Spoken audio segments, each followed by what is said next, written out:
I will stand behind the podium because, heck, I can. Sorry, Zoe. And thank you so much.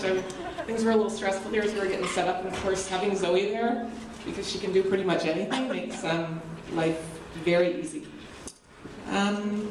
So I wanted to start off by telling you I was really fortunate to have seen Joey down in Vancouver a couple of months ago. I was on my training and I went and asked Trish if I could stay half a day more so that I could go to the Speakers Bureau and listen to a half-day session. And they had numerous speakers who were kind of, I guess, test running their speeches. And I listened to about 6 of them, and they were all wonderful. But I don't know, Joey really stood out to me. He tells a really good message. I had an opportunity to hold the guitar. They do pictures after the presentation. In most cases, we didn't have a photographer here, although Miranda does have a camera, so there's an opportunity for that. But he tells a great story of how we can be part of something that's a little bit bigger than us.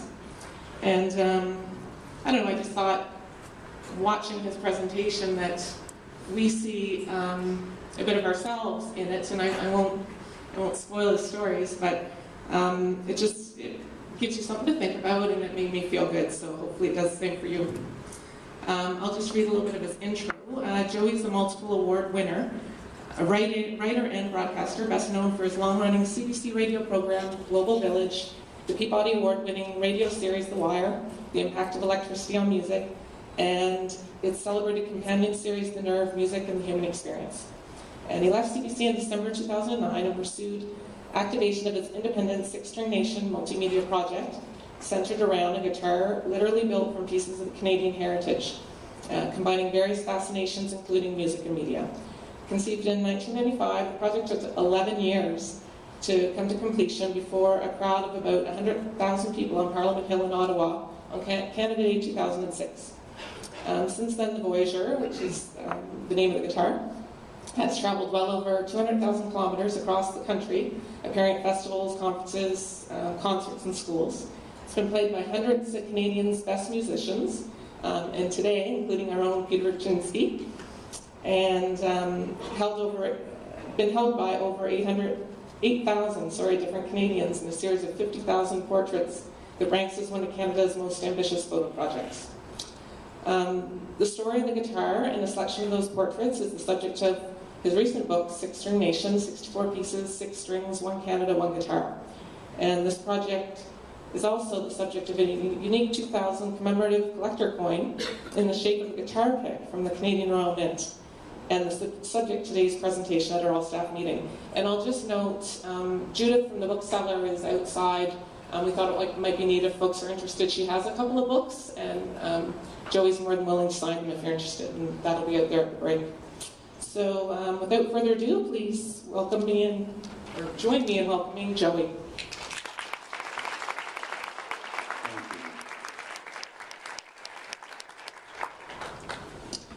You don't really need to see me now that you met me. You don't really need to look at me anymore. Can everyone see the screen okay? That's the most important part. This is a way of bringing everybody to the macro and to the micro. This is the picture I usually start with for kids in schools, and I ask them what it is, and they say it's planet Earth. And then I kind of zoom in a little bit and ask them what that is. It's kind of a trick question, because most of them at that point say, well, it's Canada, because they recognize that kind of shape on the globe. But it's not. This isn't a picture of Canada. This is just a picture of the northern part of the North American continent on the planet Earth, and really what we're looking at is water and land, rock, ice, etc., etc. Add this in and you kind of wonder, well, is this maybe a picture of Canada? Well, kind of. This outlines our national border. This is just under 10 million square kilometers of landmass on the North American continent, but I would argue that's not a picture of Canada either. This maybe gets a little bit closer in outlining our provincial and territorial boundaries, but I argue this also is not a picture of Canada. You don't really have a country unless you have a story. That's what a country is. A country is the story that the people tell themselves about who they are and who they tell the rest of the world that they are. And of course, that's always changing. We have people from all around the world here. There's so many different perspectives of what it means to be Canadian. And you can't really capture that in a map. Or maybe you can. I'm proposing a kind of a different shaped map that I'll reveal to you in a little bit. 35 million people, just under 35 million people from every part of the country.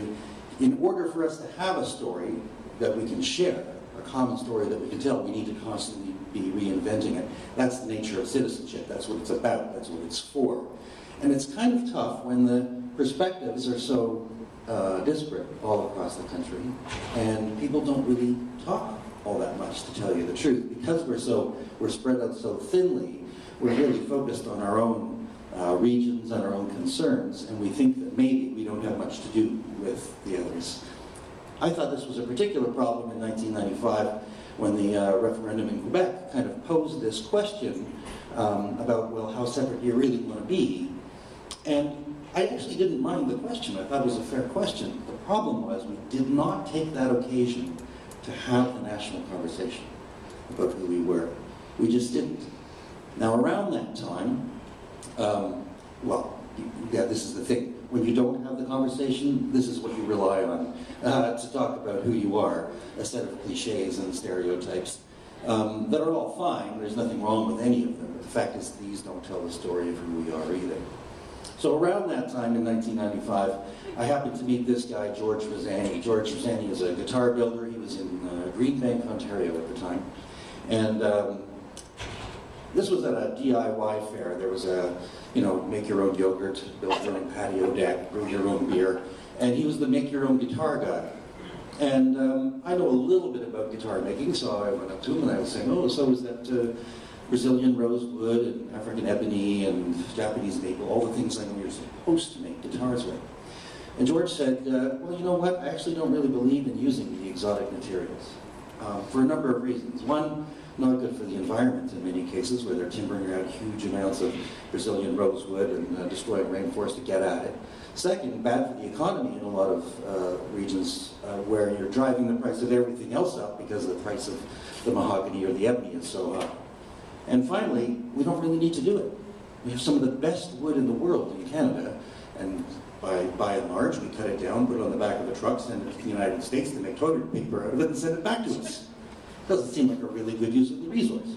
So he was trying to make a guitar just using wood from his property, and I thought that was kind of an interesting, kind of patriotic thing to do at that time.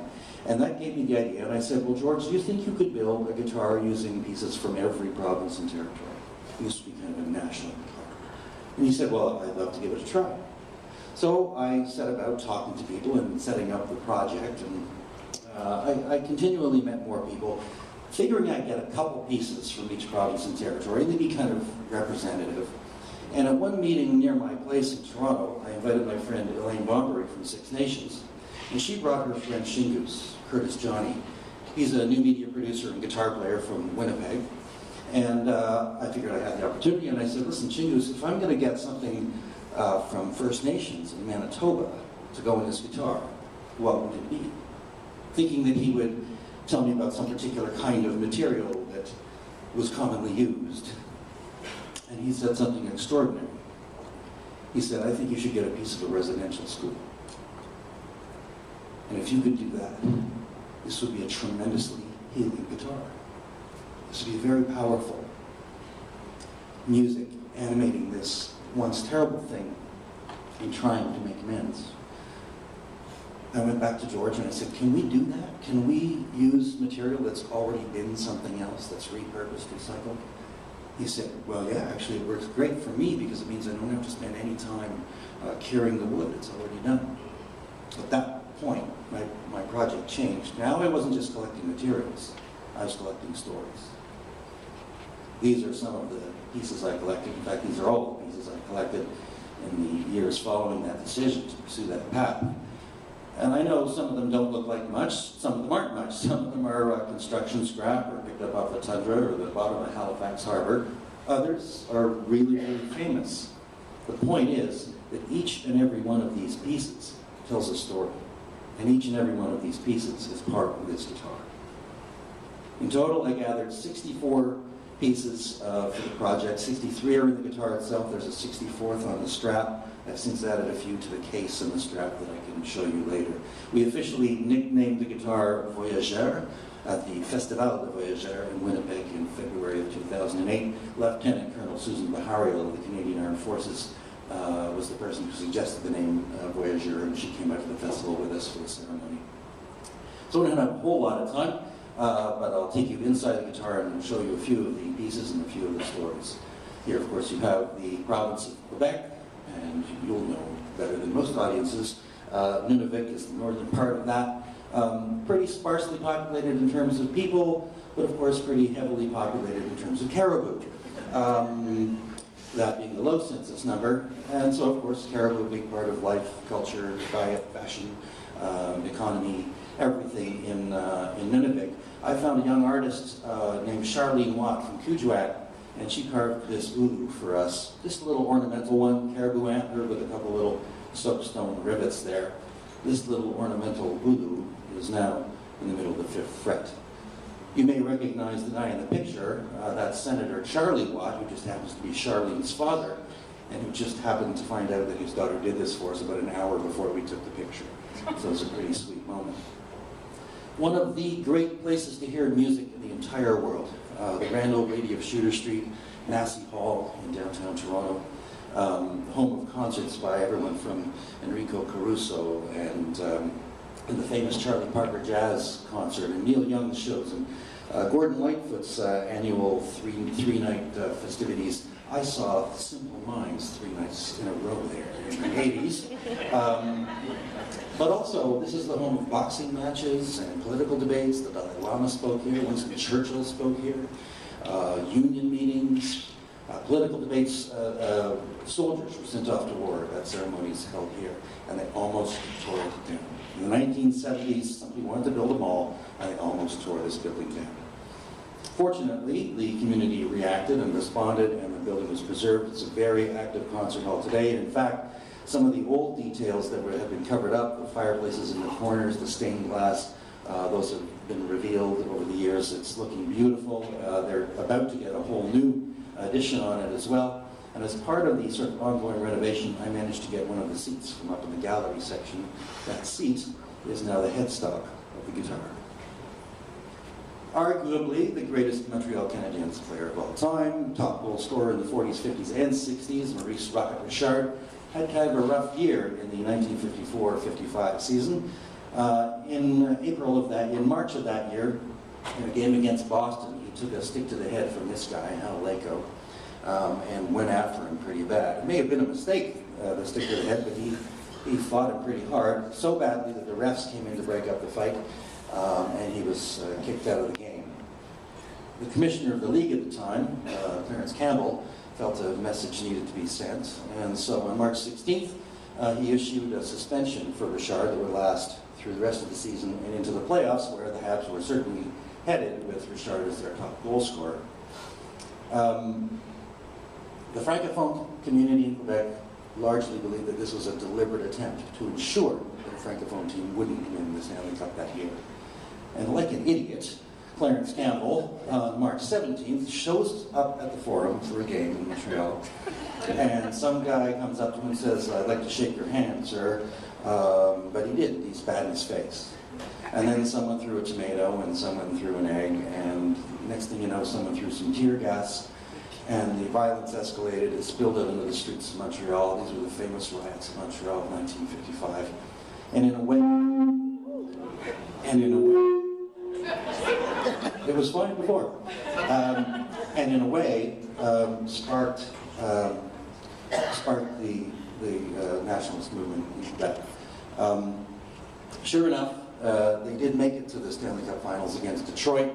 It took 7 games, though, for Detroit to win on a goal from Gordie Howe in the final seconds of the 3rd period, and they took home the Stanley Cup that year. The following year, however, there was no suspension against Richard, and it took just 5 games in a rematch between Montreal and Detroit, and Montreal that year took back the Stanley Cup. Hallelujah. Yeah. Amen. Now at the time, if you were on a Stanley Cup winning team, the league would give you a silver platter. It looked terrific in the kitchen. I couldn't really wear it around that much though, although I know kids today would beg to differ. So the Richard family, wanting something a little bit sexier, commissioned for the whole team the very first ever set of Stanley Cup rings. This is the one they commissioned for Maurice himself. You'll see his number 9 down there, Habs logo, his name, Stanley Cup, little depiction of the Montreal Forum on the other side. My friend Dave in Toronto, who's a rabid Habs fan, go figure, bought this ring at an auction in 2004 when the Richard family was getting rid of some stuff. He paid $8,000 US for it, which I know his wife thought was a mistake. But then he made the further mistake of telling me that he bought this ring. I begged and pleaded, and I think it was after a couple of drinks, he agreed. And we went down to Harbourfront Centre in Toronto, where a jeweler named Bevan Jennings in the craft studio there cut off a tiny bit of gold that's now right in the middle of the 9th fret. So I actually like to think that the 9th fret looks like one of Maurice's eyes coming down the ice at you. The white of the eye is moose antler from Pick River First Nation on Lake Superior. The blue is labradorite from Nain, Labrador. And then the little pupil of gold right in the middle. Our 15th and 17th Prime Minister, Pierre Elliott Trudeau, and no matter how you felt about him politically, the fact is he changed the game of what it meant to be a politician in Canada, brought a kind of a whole new level of style to the job. And part of that, I think, came from his connection to the land. A very avid outdoorsman, canoeist, often seen in this buckskin jacket with Canada written across the back. I kind of wanted to reflect that part of his life in this guitar somehow. Went to the Canoe Museum in Peterborough, but it was bankrupt at the time, padlock on the door. Couldn't talk to anybody, and I just happened, such is my life, to bump into Justin Trudeau one day. Told him what I was trying to do, and he said, I don't think we've got anything left, but I think it's at the museum. But I'll keep my eyes peeled and I'll let you know. A while later, I got this telephone message. Hi, Joey. It's Justin Trudeau calling. I got your message, and the guitar sounds like an amazing project. My brother and I had a look around, and we found one of Dad's favorite paddles I think you can use. It's in kind of rough shape, not much use for a canoe trip anymore, but it may just sound fantastic in a guitar. Hope this helps. Keep in touch. Bye. I'm chewing ice cubes now. We cut down that paddle. It's now the tone bar just inside the top of the sound hole. And the crazy thing is, as we take this guitar across the country, this is one of the pieces that a lot of people want to touch. Especially women, for some reason. I'm not quite sure why. A little bit less prime ministerial mojo, however, our Prime Minister and our first one, Sir Johnny MacDonald, we have a piece of his sideboard, as it was called, in his office. That's inside the guitar. It's a structural piece. John Ware was born into slavery in South Carolina in 1845. When Lincoln signed the Emancipation Act in 1863, he made his way to Texas, where he learned the cattle trade. From there, he moved to Idaho. From there, he moved to Montana. And from there, he joined a cattle drive to Alberta. And he fell in love with the Red Deer River area, settled along there, built a cabin, raised a family. Very successful entrepreneur, basically credited with starting the ranching industry in Alberta. Also a very popular guy. He died in 1905, 12 days after Alberta became a province of Canada, and it was the biggest funeral the young city of Calgary had ever seen. His cabin has been relocated to Dinosaur Provincial Park in Drumheller. I called them up and asked if I could have something. They cut off the end of one of those logs, sent that to me. That is now the top element of the pickguard assembly on the guitar. So see the pickguard there, that kind of half maple leaf on the diagonal, that's the brand new stamp commemorating John Ware, issued this month. I'll just point out some of the other pieces of that maple leaf. The stem of the maple leaf down here consists of 4 pieces. The one on the left is the top of Paul Henderson's hockey stick from the 1972 Canada-Russia series. Next to that, a piece of the Wildcat Cafe. And I got more on that later. Next to that, a seat from the old Montreal Forum, sadly now the Forum Pepsi, home of an AMC theater and a Future Shop. And next to that, one of Gretzky's sticks. The side element consists of 3 things in a way. The stain that you see on it, the reddish color, that's red ochre from Conception Bay, Newfoundland, and that's there as a tribute to the Beothuk people who gave that gift to the settlers who came in, the fisher culture that came in, and then were wiped out by smallpox. The inset that you see, the wooden nickel, is one of 38,000 wooden nickels made from salvage from the second Maid of the Mist in Niagara Falls, Ontario, that burned in dry dock in 1955 when they were getting ready to put 2 boats into the water for the season. They sold those to raise money to build the 4th boat. The outside part is from the home of James Naismith in Almonte, Ontario, the inventor of? Basketball. There we go, basketball. And of course the namesake of the James Naismith Award, given to male and female college basketball players. You might recognize this one former Naismith Award recipient. Yeah, well, I can tell you Steve Nash is a much better basketball player than he is a guitar player. Our smallest province, Prince Edward Island, but mighty with stories. The obvious one, of course, is Confederation, the idea of Canada launched there in Charlottetown. But in a way, we have that covered because Sir John A. Macdonald was at that meeting, and we've got this piece of his furniture. However, you can't think of Prince Edward Island without thinking of Lucy Maud Montgomery, who lived with her grandparents in Cavendish, where they ran the post office. She sent her works out endlessly and endlessly got rejected by every publisher in Canada. It wasn't until a publisher in Boston, USA, agreed to publish her stories that the Anne of Green Gables legend and all that was born. But the other thing I can't help but think of when I think of Prince Edward Island is oysters. I love them.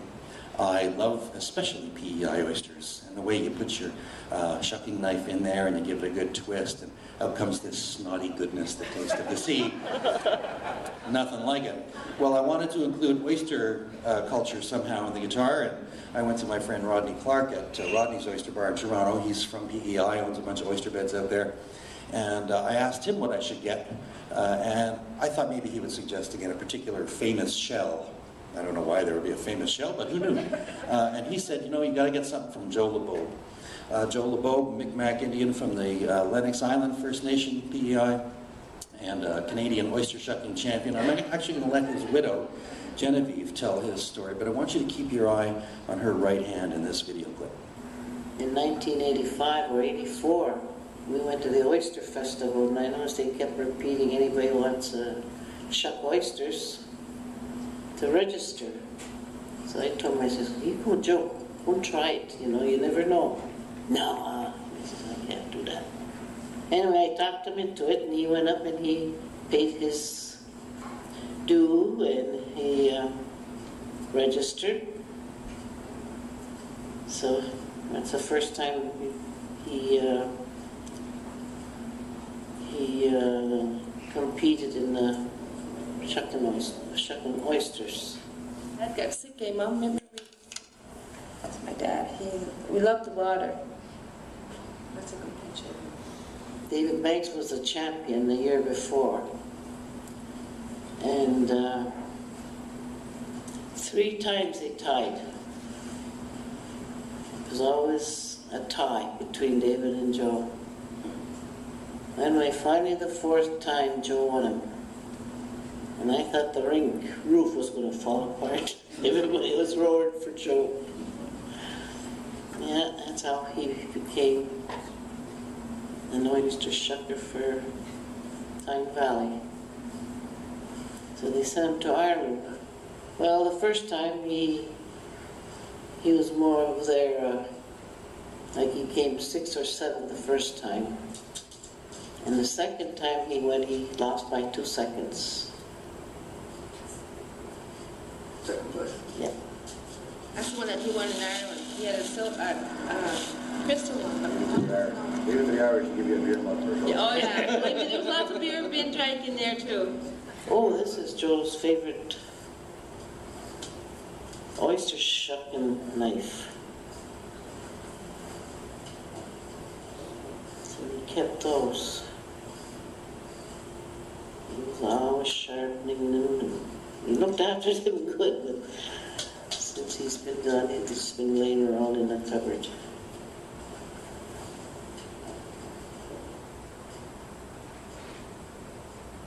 A lot of memories. I think it's fair to say that Genevieve was caressing that oyster knife and that, and it chokes me up every time I see this video because there's such love there, and and because it's a little bit awkward, because maybe nobody in Yellowknife cares about oyster shucking champions. But we cut that off, cut off the handle, cut it into a circle that's now the seat for the strap post, just in the sort of butt end of the guitar. And we took this guitar back to Tyne Valley for the Canadian Oyster Shucking Championships. And there was teams from all across Canada competing there, and they come up to our booth where we had the guitar and taking pictures, and they would say, "Oh yeah, I've heard about this guitar. So where's Paul Henderson's hockey stick, and Maurice Richard's ring, and Pierre Trudeau's paddle, and where's Joe's knife?" They all knew who he was. These are just some of the teams from across the country who were there to roar for Joe in their own way. And the Shuck and Awe team of Rodney Clark, who told me about Joe in the very first place. This is just part of the amazing LeBeau family of overachievers, and I'm just really glad we got to put this guitar in Genevieve's hands before she passed away in 2009. You may think you like bagels, but you don't. Unless you're from Montreal, in which case you understand what it means to care about bagels. There is a fierce competition. They practically stop you at a roadblock on your way into town and ask you to declare, are you a San Theater bagel person or are you a Fairmount bagel person? If you want to go with history, you have to go with the Fairmount. It was opened in 1919 by a Polish immigrant named Isidor Schlafman, the very first guy ever to put sesame seeds on a bagel.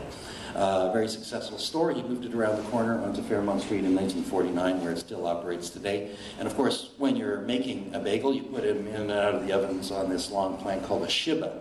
We got one of those shibas from the Fairmount Bagel Bakery.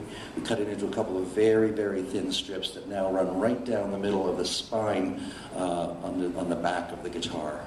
That's Erwin Schlafman, the great-grandson of Isidore, who runs the bakery today, also a pretty good guitar player. And I did not let him put it in the oven, do not worry. You can kind of see them here. They're the two lightest things. In fact, they blur together as you look at them on the screen, but there's two very thin strips there running right down the middle. By process of elimination, I'll try and pick them out for you.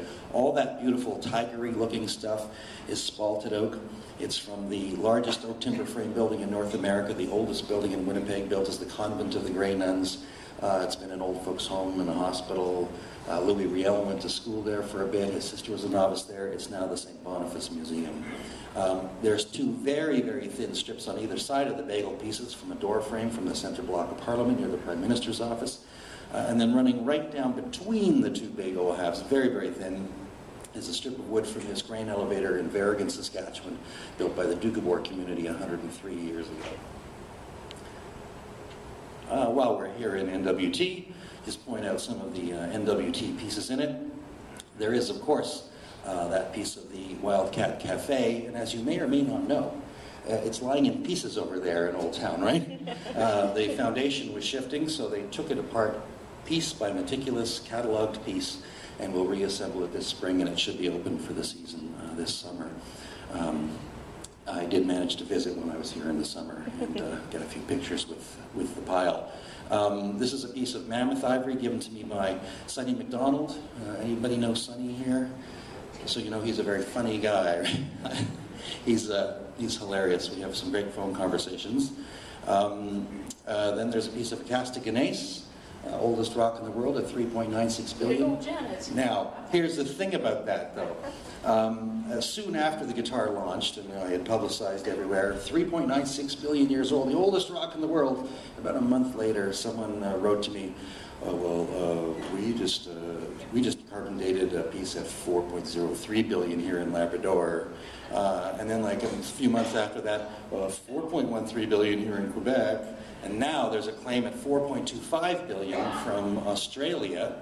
But here's the thing. Carbon dating, the margin of error. And plus, there are still measures by which the Acasta gneiss from NWT is the oldest. You'll find that, by the way, in the territorial scepter in the legislature here in Yellowknife. We have somebody in there who actually discovered that rock. You discovered that rock? Oh my goodness, we need a picture of you with this guitar. Well, at the top. For now, though, this is the story I really have to tell you. You may know it. This is not a photoshopped picture. This is a Sitka spruce tree with no chlorophyll in its needles. Now, a tree with no chlorophyll probably shouldn't survive. Not only does the chlorophyll help the tree to breathe, but it keeps it cool, the green color. But this tree didn't die. It lived for 300 years and grew to 120 feet tall. And it was able to do that because it was protected by a number of factors. For one, a number of tall trees around it, that's a good thing. Second, this is on Haida Gwaii, 50 some odd inches of rain a year, a lot of low cloud cover a lot of the time, so that helps as well. Protected also by the tourist industry, because people came from all over the world to see this tree. Protected by the scientific community that came to study this from all over the world. And protected, of course, by the Haida community, for whom this was a sacred tree. Kitkias, the golden spruce, said to contain the spirit of one of their ancestors, a small boy. And strangely enough, protected also by the Macmillan Bloedel Paper Company. They had Tree Farm License 147, which would have allowed them to cut this tree down if they wanted, but they knew this was an important tree to a lot of different people for a lot of different reasons, so they kept a respectful perimeter around it, didn't cut anywhere near it. Problem was, there was a guy who worked for them as a scout, weeks at a time, in the forest by himself, figuring out logging roads and yields and the next clear cut. And whether he just went a bit forest crazy or had a crisis of conscience or fatigue, I don't know what happened, but he decided that it was hypocritical of the company that they would protect this one tree while they clear-cut millions of hectares of forest around BC. So, well, his story, I won't tell you too much more of his story. It's told in this remarkable book by John Valiant. For our purposes, I'll tell you that one night in 1997, in January, he got into his kayak at Prince Rupert and decided to go make a statement.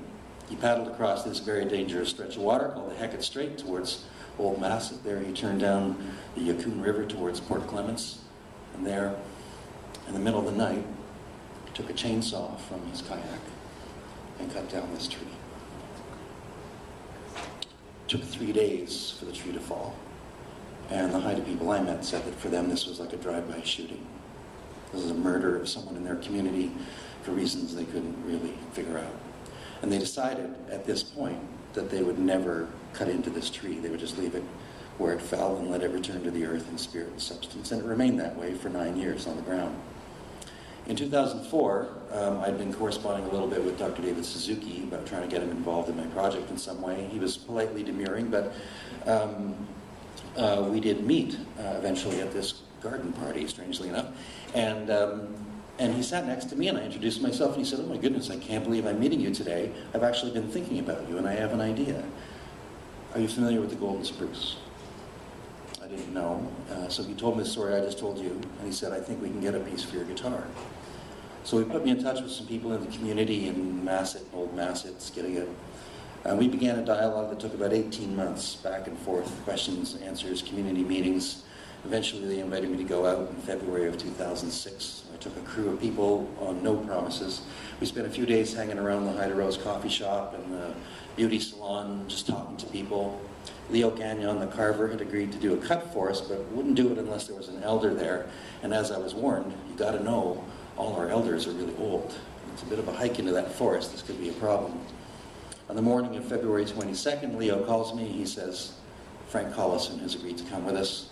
And together we hiked into the forest and got into a little punt and crossed the Yukon and about 20, really only about 20 feet on the other side. Walked into the forest, discovered this. We didn't know if there'd be anything left. 9 years on the ground in a rainforest is a long time, but the way the tree had fallen, some of the upper branches kind of snapped off and acted as legs, kind of kept the tree off the ground, some of the moisture out. And Leo, almost by divination, sort of tap, tap, tap, and we found this spot about 2/3 of the way up the tree, put in his chainsaw, and together we were the very first people ever to cut into this tree with permission.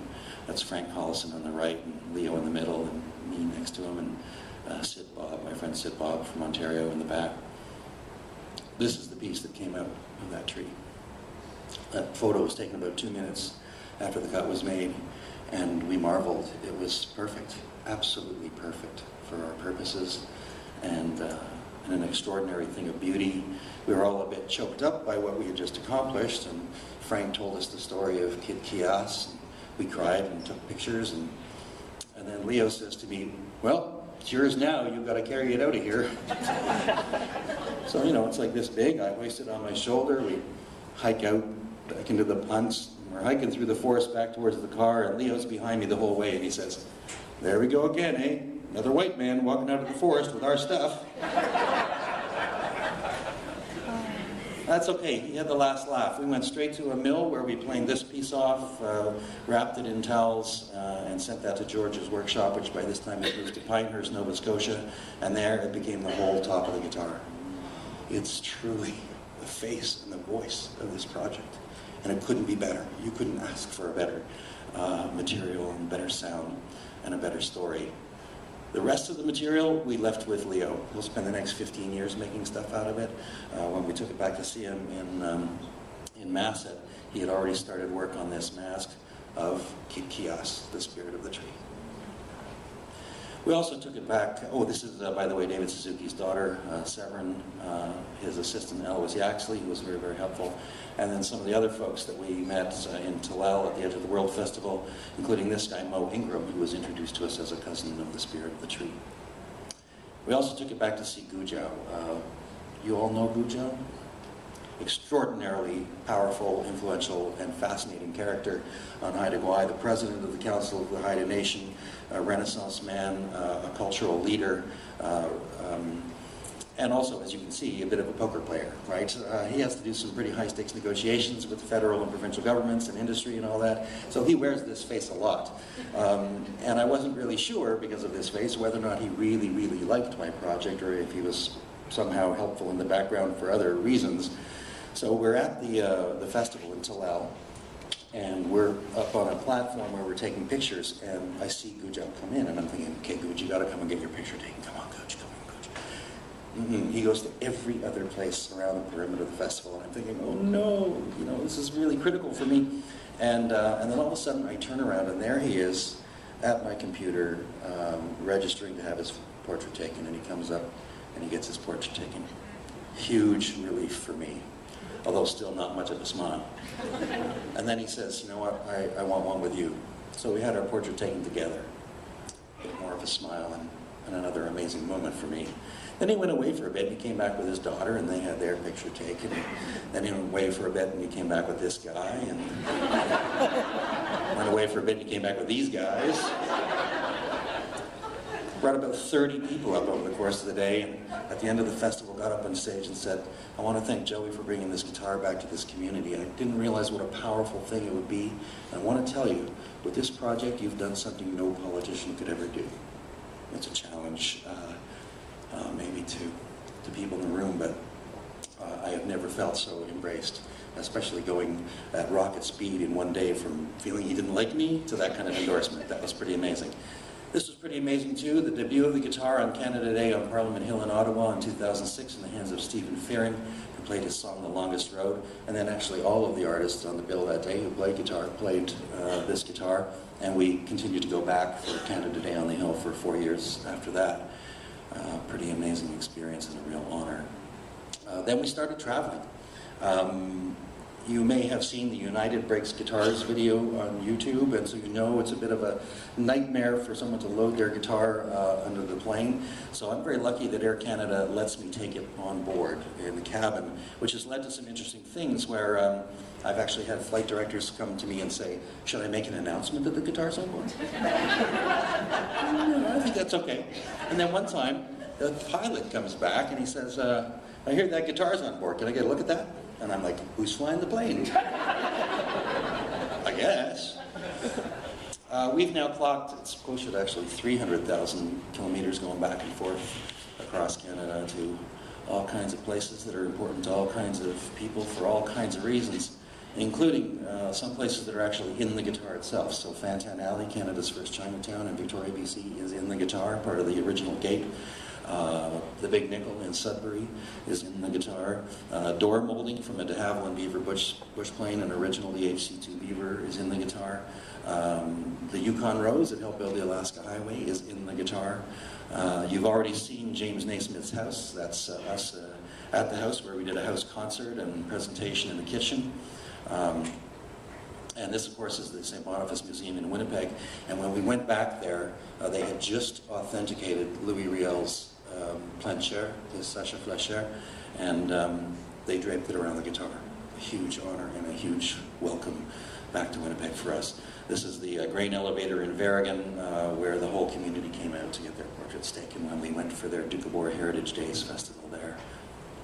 The only part of the guitar that's not from Canada is the machine heads. We had an agreement with a foundry in Nova Scotia to do them for us, and they backed out 4 weeks before the guitar was due.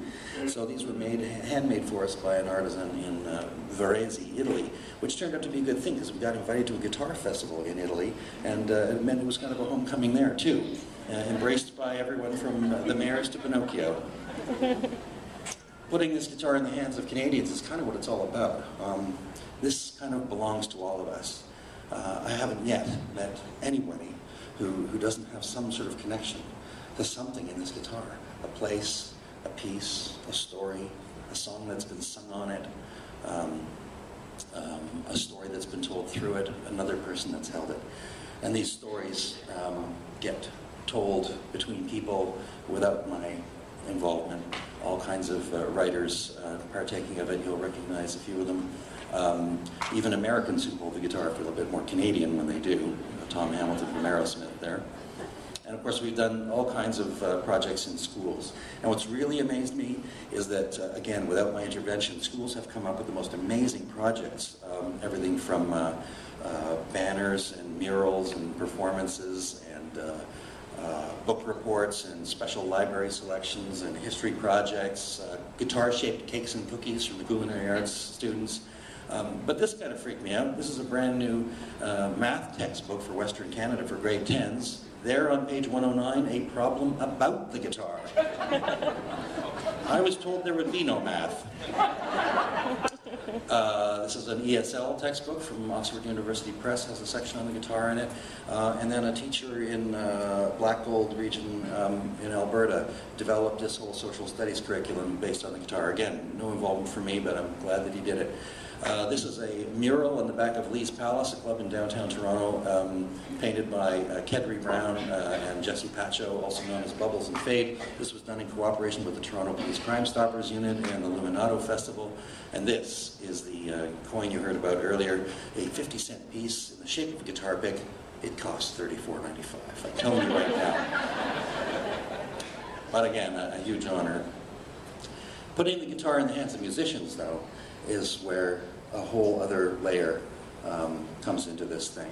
Of course, it's a difficult thing to ask a musician to play guitar that's not their own. It's a very personal instrument, and yet it's happened again and again and again on concert stages, festivals, cafes, recording studios, TV shows, radio programs, schools, conferences like this one, all across the country.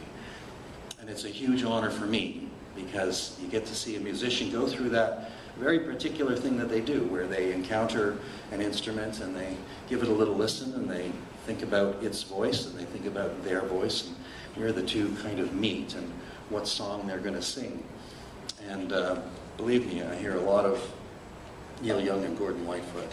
A lot of people feel compelled to go to the canon, but I've also heard a lot of original tunes and heard a lot of new artists as a result of this process, and it's a real honor to hear that. I can tell you that we finally got the guitar in Gordon Lightfoot's hands on his 70th birthday at the Royal Conservatory of Music. We do let politicians hold it from time to time, sometimes against our better judgment. This was our favorite politician rock star pose for a long time, Peter MacKay, until the former mayor of Toronto, David Miller, did this Gene Simmons impression. The former NWT premier here, the education minister in Ontario, a couple of the candidates for the NDP federal. Now this is the one I really love though. This is the former Speaker of the House, Peter Milliken, and you know, kind of the Johnny Cash of parliamentary procedure, and a very stern individual. But he came back, he got his picture taken twice. This was taken at South Block while he was Speaker. And then he came back to an event in Kingston after he'd retired. I want you to note the difference in these two visages and judge for yourself how hard you think the job is. Pre-retirement, post-retirement. Yeah. I played it several times. Anyway, That's my Canada. That's my map of the country. I do believe that we're greater than the sum of our parts, and I try to encourage every audience where I present this project that your story matters. Your individual story, your community story is part of the whole picture, and we don't actually have a picture unless your story is included. So thank you very much for your attention.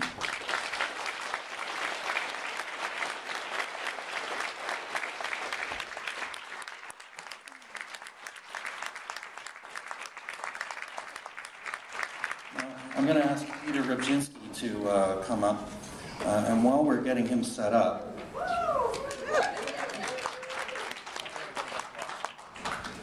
I'm going to let you know that I told you that we'd added some pieces to the case and the strap. People are always saying to me, oh, I have a great idea of something you can add to your guitar. That's not going to happen. However, the case and the strap,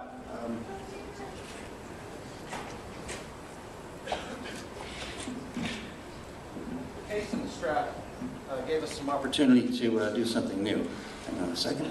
Where did we go here?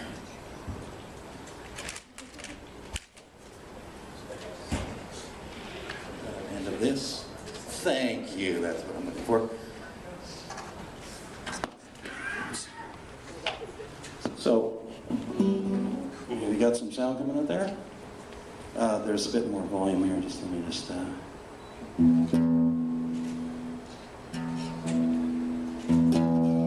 Okay, I'll just tell you about these little pieces in the strap. Make sure you stand this way, Peter, so people can see the pictures. But this is Al Williams from Carlton Cases in Calgary who built the case. And these are some of the pieces that we've added. The pair of pants you see there are from a larger pair, cut from a larger pair belonging to Don Cherry. Don't ask me why it's not a jacket. The bow tie that you see belonged to Pierre Burton, author, broadcaster, historian, well-known dope smoker. The blue stuff you see, in 1972, Karen Kane was Canada's prima ballerina, and she went to the International Ballet Competition in Moscow. She won a silver medal for her solo and a gold medal for her pas de deux with Frank Augustin in her role as the Bluebird in Sleeping Beauty. That's from that costume. The doily that you see is from Stephen Leacock's house in Orillia, Ontario. The little strip of canvas there, the little rust-colored thing, that's from the very first Stratford Festival tent from 1953. And then the pillow for the headstock is a collage made for me by the children of Nelson Mandela Park Middle School in Regent Park in Toronto.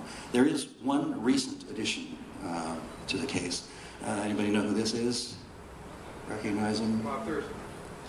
Colonel Chris Hadfield. You might know him by his day job. And in fact, he will be flying up to the International Space Station at the end of 2012. In 2013, he'll become the first Canadian to command the International Space Station. And we actually talked, because he is a guitar player and has played guitar in space. So we actually talked about taking this guitar up with him. A very dangerous proposition, and more dangerous because they're no longer using the shuttles. They're now using the Soyuz capsules that they have to splash down and all that kind of stuff. So in lieu of that, he sent me this lovely note. Joey, from one musician who dreams on a national scale to another, I salute you. And he included with that note his mission patch from the upcoming mission. So we've sewn that into the case. You will notice it is in the shape of a guitar pick. So, on that note, Peter Rybczynski, I would ask you to play. And while Peter's playing, I'm going to let you know that we've now done, it's actually closer to 100,000 portraits of about 10,000 different people holding this guitar in every province and territory of Canada. To me, it's the most beautiful portrait I've ever seen. Enjoy those while Peter plays. Thank you.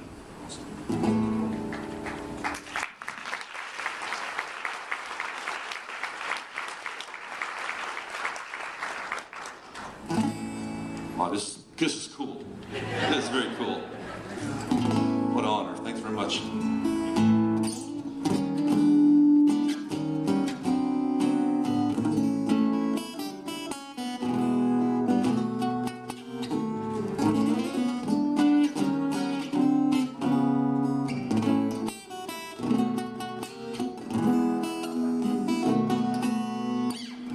Bet you thought I was going to do Elvis, eh?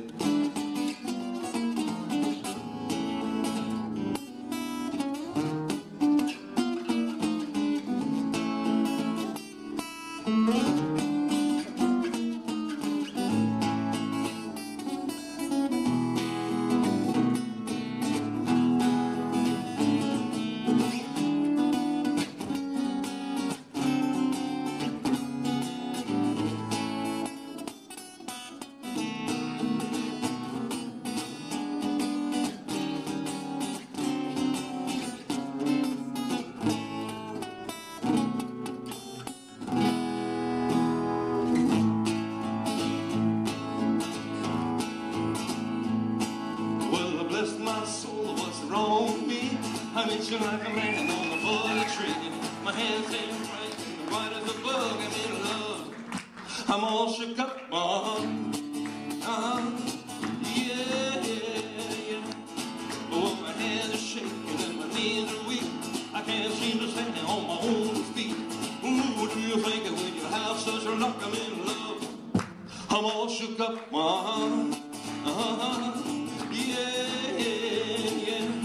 Now please don't ask me what's on my mind. I'm a little mixed up, but I'm feeling fine. Well, I met a girl that I love best. You know my heart beats so scares me to death when she touches my hand. What a chill I got. My lips are like a volcano that's hot. I'm proud to say she's my buttercup. I'm in love. Come on, shook up, yeah, yeah.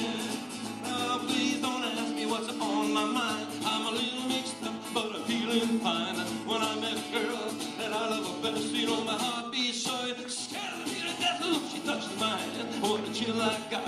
My lips are like a volcano that's hot. I'm proud to say she's my buttercup. I'm in love. I'm all shook up, yeah, yeah. Well, my tongue gets tied when I try to speak. My hands start shaking like a leaf on a tree. There's only one cure for this body of mine, and that's to have that girl that I love so fine. She touched my hand, what a chill I got. My lips are like a volcano that's hot. I'm proud to say she's my buttercup. I'm in love. I'm all shook up, yeah, yeah,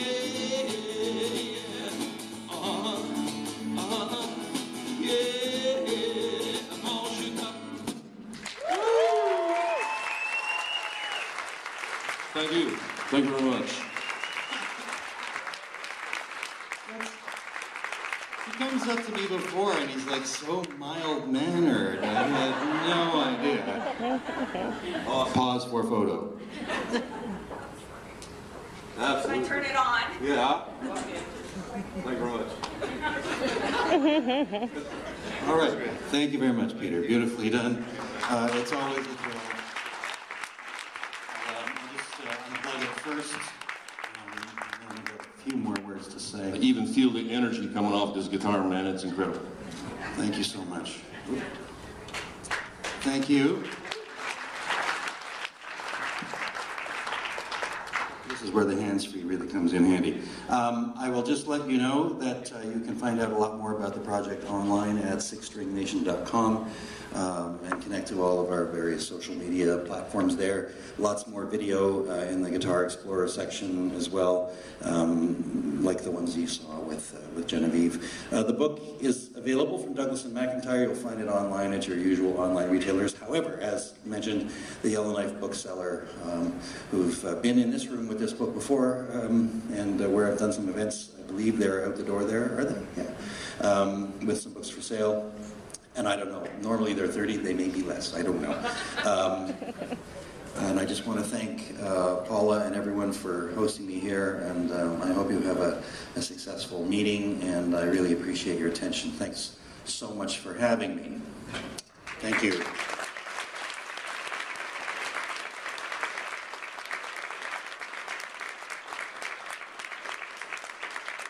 Just before I hand over the microphone, I want to tell you that all kinds of other projects have been inspired through this project. I was approached by YMCA Canada.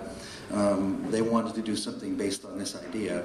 There are 53 local YMCA associations across Canada, and I helped advise them and hook them up with some craftspeople.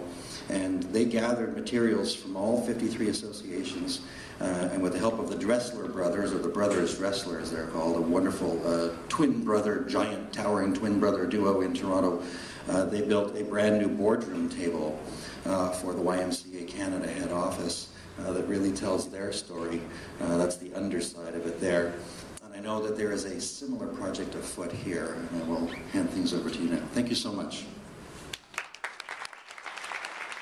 Thank you very much, Joey.